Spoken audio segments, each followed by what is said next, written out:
दोस्तों, अनेक रहस्यों से भरे हमारे ब्रह्मांड की सीमा क्या है, ये तो आज तक इंसान नहीं जान पाया है। मगर साइंस की मदद से जितना जान पाया है, उसमें भी अनगिनत सवाल ऐसे हैं जिनका जवाब आज भी साइंस के पास नहीं है।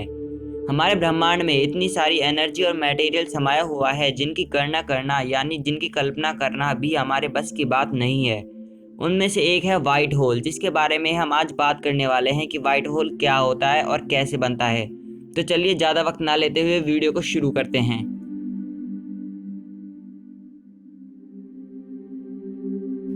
दोस्तों, व्हाइट होल को समझने से पहले हमें ब्रह्मांड की कुछ बातों को जानना होगा। तो इस बात को तो हम सभी जानते ही हैं कि हमारे ब्रह्मांड की उत्पत्ति बिग बैंग विस्फोट से हुई, जिससे क्षण भर में ही ब्रह्मांड की सभी चीज़ों का निर्माण हुआ। और हम साइंस की मदद से इस बात को जान चुके हैं कि विस्फोट के बाद सारा ब्रह्मांड फैलता गया। मगर ऐसा क्यों हुआ और अचानक ब्रह्मांड में इतनी सारी एनर्जी और इतने सारे पदार्थ कहाँ से आ गए और क्षण भर में इतने कैसे अरबों खरबों तारे और गैलेक्सीज का निर्माण कैसे हो गया। अब बात करते हैं हम व्हाइट होल की। दोस्तों, व्हाइट होल को जानने से पहले आपको ब्लैक होल के बारे में जानना बहुत ज़रूरी है, जिसके बारे में आपको यहाँ आज मैं बता देता हूँ। मगर ब्लैक होल के बारे में विस्तार से जानने के लिए आप हमारी ब्लैक होल वाली वीडियो को देख सकते हैं, जिसकी लिंक मैंने डिस्क्रिप्शन में दी हुई है। मैंने उस वीडियो में ब्लैक होल के बारे में विस्तार से समझाया है।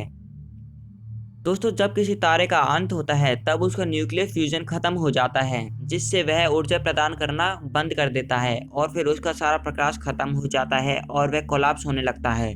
फिर जब उसका कोलैप्स होते होते वो अपनी आखिरी लिमिट पर पहुंच जाता है, जिसको हम ग्रेविटेशनल सिंगुलैरिटी कहते हैं, जिसका मतलब अब वह तारा एक ब्लैक होल बन गया। और उसकी गुरुत्वाकर्षण क्षमता इतनी ज़बरदस्त होती है कि यह अपने आसपास की कोई भी पिंड, ग्रह, यहाँ तक कि पूरे सोलर सिस्टम को भी निगलने की क्षमता रखता है। और उससे भी हैरानी की बात यह है कि प्रकाश को भी निकल जाता है ये, जिससे लाइट इसके एक छोर से दूसरे छोर तक नहीं जा पाती, बल्कि लाइट भी बैंड होकर इसमें समाने लगती है, जैसे कि आप नीचे दी गई इमेज में देख सकते हैं। यह सिर्फ एक ग्राफिकल इमेज है जिसको समझाने के लिए बनाया गया है, मगर आप इसको देखकर यह कल्पना कर सकते हैं कि कैसे एक ब्लैक होल अनेक तारों, खोल के पिंडों तथा प्रकाश को भी अपने अंदर समा सकता है।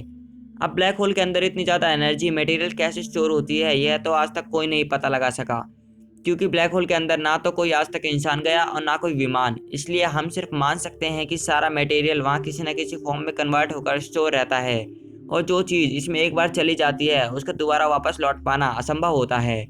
तो यहाँ तक तो आप समझ गए होंगे कि ब्लैक होल क्या है और कैसे बनता है। अब फाइनली हम बात करते हैं व्हाइट होल की। एक थ्योरी के अनुसार हर ब्लैक होल का भी एक अंत होता है, और जब किसी ब्लैक होल का अंत होता है तो वह निगले हुए सारे मटेरियल को उगलना शुरू कर देता है, और इसे ही कहते हैं व्हाइट होल, जैसे कि आप नीचे दी गई इमेज में देख सकते हैं। दोस्तों, व्हाइट होल के बारे में एक दूसरी थ्योरी भी है, जिसका कोई ठोस प्रमाण तो नहीं है, मगर साइंटिस्ट का मानना है कि यह ऐसा भी हो सकता है। इस थ्योरी के अनुसार ब्लैक होल और व्हाइट होल आपस में जुड़े हुए हैं, और ब्लैक होल जो भी मटेरियल, तारे, ग्रह, पिंड आदि निकलता है, वह एक व्हाइट होल से बाहर निकल जाता है। ब्लैक होल और व्हाइट होल को जोड़ने वाली बीच की कड़ी को वार्म होल कहते हैं, इसको नाम दिया गया है यही। आप नीचे दी गई इमेज में ये देख सकते हैं और इसे अच्छी तरीके से समझ भी सकते हैं। तो दोस्तों, कैसा लगा आपको व्हाइट होल के बारे में जानकर? यह व्हाइट होल के साथ साथ आपको ब्लैक होल और वार्म होल के बारे में भी जानने को मिला। आशा करता हूँ कि आपको ये वीडियो अच्छी लगी हो। अगर आपको ये वीडियो अच्छी लगी हो तो नीचे कमेंट में हमको ज़रूर बताना, और हमारे चैनल को सब्सक्राइब किए बगैर नहीं जाना। तो दोस्तों, वीडियो को देखने के लिए आपका बहुत बहुत धन्यवाद।